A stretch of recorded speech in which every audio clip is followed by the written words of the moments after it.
তো কেমন আছো সকলে? আশা করছি সকল সেই ভালো আছো। তো দেখো, এখানে শিখন অভিজ্ঞতা 3 নাগরিক সেবা ও ই কমার্সের সুযোগ গ্রহণ করি। তো আজকে আমরা এই অধ্যায়ের সেশন 1, 2, 3 ছকগুলি পূরণ করব। তো সেশন 1 নাগরিক সেবার শ্রেণীবিন্যাস। হ্যাঁ, তো এখানে নাগরিক সেবার শ্রেণীবিন্যাস, এখানে কিছু রিডিং আছে, তোমরা এগুলি পড়ে নেবে। তো আমরা সরাসরি দেখো 54 পৃষ্ঠায় চলে আসলাম। অহনা, দেখো এখানে একটু যদি খেয়াল করো, অহনা এনসিটিভি বই ডাউনলোড করে যে সেবাটি পেয়েছে সেরকম আরো কয়েকটি সেবার নাম আমরা নিচের স্টিকি নোটগুলোতে লিখি।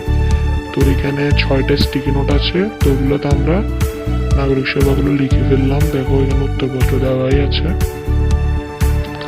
তো আশা করছি সকলে লিখে ফেলেছো। তো এখানে নিচের দিকে একটু যদি দেখো, সংস্থা অনুযায়ী নাগরিক সেবার ধরন ভিন্ন ভিন্ন, এক এক সংস্থার কাছ থেকে একক ধরনের সেবা নিচ্ছি।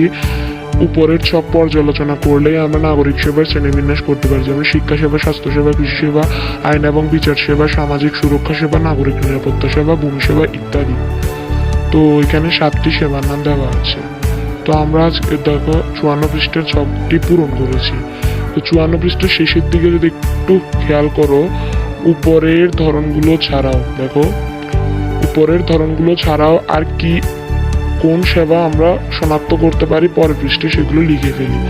তো এখানে এগুলো ছাড়াও আমরা কি কি সেবা শনাক্ত গ্রহণ করি ওগুলি আমাদেরকে এখানে লিখতে বলেছে। তো আমরা লিখে ফেলবো। তো দেখো, চলো আনসার স্ক্রিপ্ট দেখি। তো এখানে আনসার স্ক্রিপ্ট দেওয়া আছে অহনার মতো আরো যে সকল সেবা আমরা পেতে পারি। তো তোমরা এগুলো লিখে ফেলো। আশা করছি লিখে ফেলেছো। তো দেখো এখানে একটু নিচের দিকে একটু যদি দেখো ভালো করে, ছক 3.2 আমরা নাগরিক সেবা চিহ্নিত করেছি। এভাবে বিভিন্ন নাগরিক সেবাকে শ্রেণীবিন্যাস অনুযায়ী সাজিয়ে নিতে পারি। এর সাথে কোন কোন সেবা কোন প্রতিষ্ঠানের নিকট থেকে আমরা পাবো সেটি বের করতে পারি। তো এটির আনসার স্ক্রিপ্ট দেখি, চলো। তো এখানে দেখো এটির আনসার স্ক্রিপ্ট দেওয়া আছে, তোমরা খুব সাবধানতার সঙ্গে এটি পূরণ করে ফেলো। তো আশা করছি তোমরা ছক 5.2 পূরণ করেছো, 3.2 পূরণ করেছো, বলতে একটু ভুল হয়েছে। তো সেশন 2 চলে আসলাম। দেখো ই কমার্সের শ্রেণীবিন্যাস। হ্যাঁ, সেশন 2 চলে আসলাম আমরা। এখন এখানে নিচের দিকে একটি ছক আছে, ওই ছকটি আমরা এখন পূরণ করব।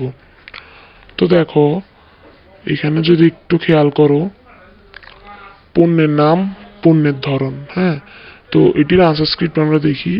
তো এখানে দেখো পণ্যের নাম, পণ্যের ধরন। তো আশা করছি তোমরা ছক 3.3 লিখেছো 56 পৃষ্ঠার।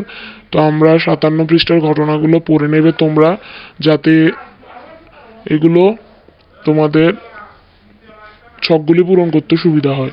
তো এখানে দেখো ছক 3.4 ই কমার্সের শ্রেণীকরণ। তো এখানে দেখো তোমরা একটু ভালো করে যদি দেখো, ব্যবসায়ী, ভোক্তা, ব্যবসায়ী, ভোক্তা, ব্যবসায়ী থেকে ভোক্তা।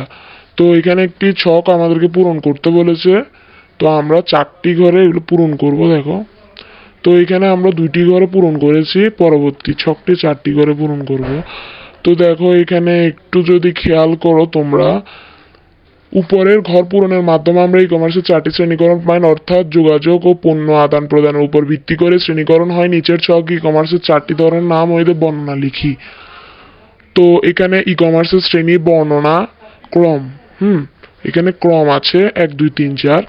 তো দেখো আমরা এটির আনসার স্ক্রিপ্ট দেখবো। তো তার আগে যদি চ্যানেলটি সাবস্ক্রাইব না থাকে সাবস্ক্রাইব করে দাও। তো আনসারটি দেখো, আনসারটি আশা করি দেখে লিখেই ফেলেছো তোমরা।